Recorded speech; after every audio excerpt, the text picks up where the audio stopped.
Hey everyone. Okay, think about this. Forget about programmable money. What if your money was watching you? Today, I want to explore an idea with you. And before I start, I need to be very clear about something. I do not believe that this is happening today. I have seen zero evidence that cash is secretly tracking people. This is not a prediction and it is not a claim. This is not something that I think is currently taking place. Today's video is just simply a thought experiment. But sometimes thought experiments, they can be useful because they do force us to think about where technology might be headed and what that could mean for preparedness, privacy, and independence. And so this idea came from a conversation my husband and I were having the other day while we were walking our little dog Lucy, who's a Jack Russell and has quite the personality. But like a lot of people in preparedness circles, we have talked about digital identities, we've talked about the CBDCs, we've talked about programmable money. And one of the most, let's put this down a bit, one of the most common arguments you hear is this: if things ever become too restrictive, people can always use cash. And because cash, it is viewed as the escape hatch, right? Like the backup plan, the alternative. And it's the thing that still allows you to operate outside of the system. And that's when we started joking around and we were like, well, what if we're focused on the wrong thing? What if the real question isn't programmable money? What if the real question is whether alternatives to currencies and our ability to buy and sell continue to exist at all? Because we all assume that cash is still the answer. But like the question is, what if one day it's not? What if the last escape hatch isn't really an escape hatch? I have to emphasize this, guys. I am not saying that this is happening. I just want to emphasize that this is just a thought experiment, and you might think that I'm right off my rocker. And if you want, you can find a deeper dive. We put a posting up about this topic on our platform, preppingcommunities.com. But let's just imagine a future where physical money still exists, right? You can still hold it. You can still put it in your wallet. You can still hand it to someone. And from the outside, it looks exactly like cash. But what if it wasn't anonymous anymore? What if each bill had some form of a unique identifier, not just the existing number on the current bills, but a different hidden global unique identifier, and not like a GPS tracker or not necessarily something like a broadcasting signal or broadcasting a signal, but just a way to uniquely identify that specific piece of currency from a remote location.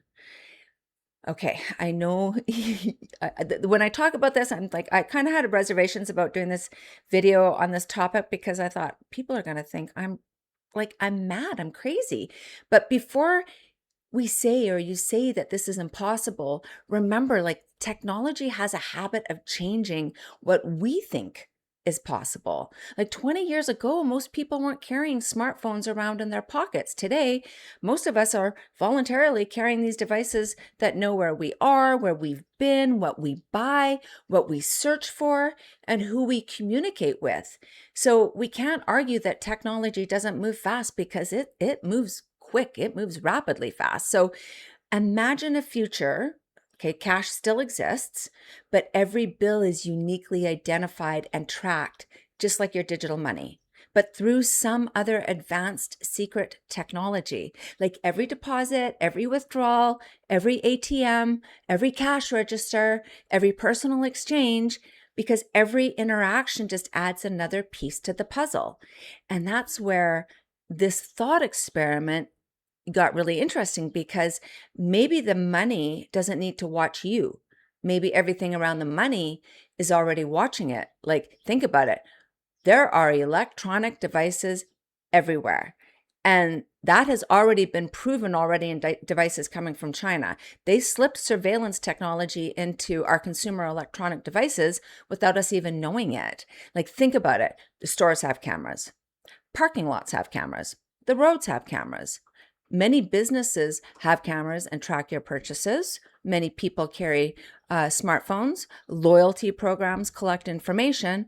apps collect information, and AI systems are becoming increasingly capable of connecting information from multiple sources.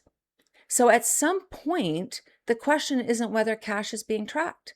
The question becomes whether anonymity of all transactions might still exist. And then that becomes a very different conversation. So let's just take this one step further. Imagine a future where governments or corporations don't need to eliminate cash. Imagine they just simply need to make cash less useful, less private, less convenient, less effective as an alternative.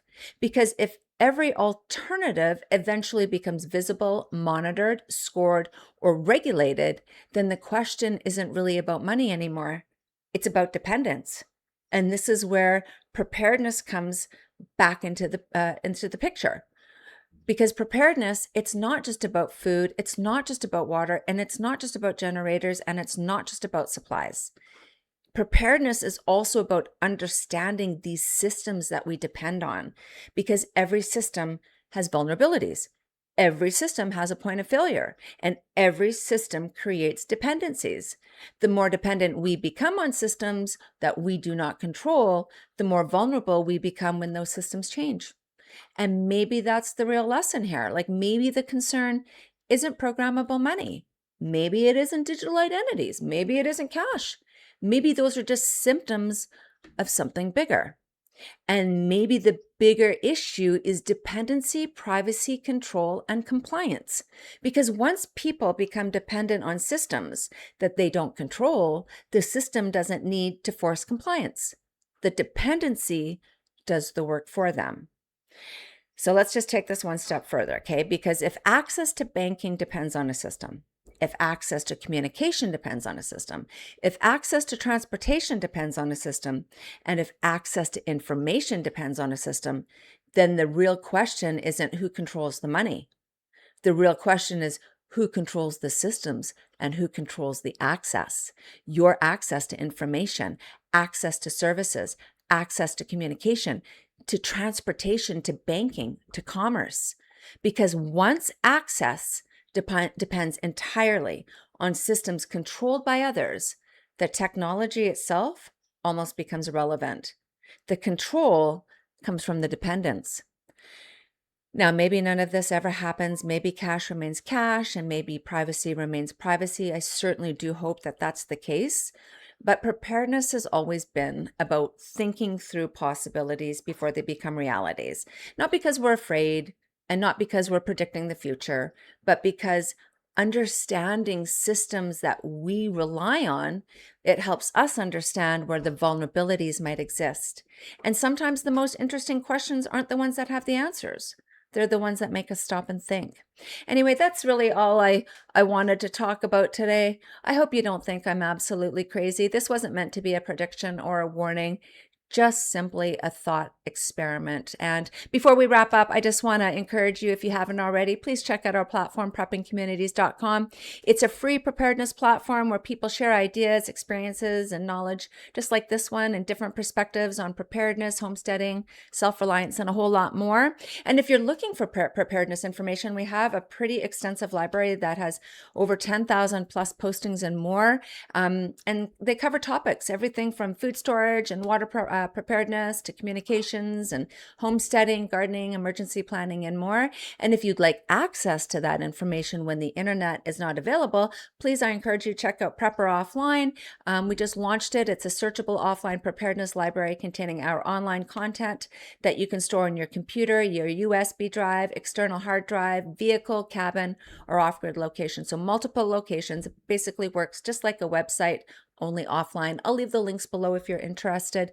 So before this video ends, I'm curious, what do you think? Do you think I am nuts? Am I completely off base here? Or is this something worth considering in the idea that the real issue, it's not digital money at all, but the gradual disappearance of alternatives? And what alternatives do you think are most important to preserve as our world becomes more digital? I'm genuinely interested to hear your thoughts. And as always, I appreciate you, and I appreciate you taking the time to watch my videos. And until the next video, stay prepared, stay informed, and I'll see you in the next one.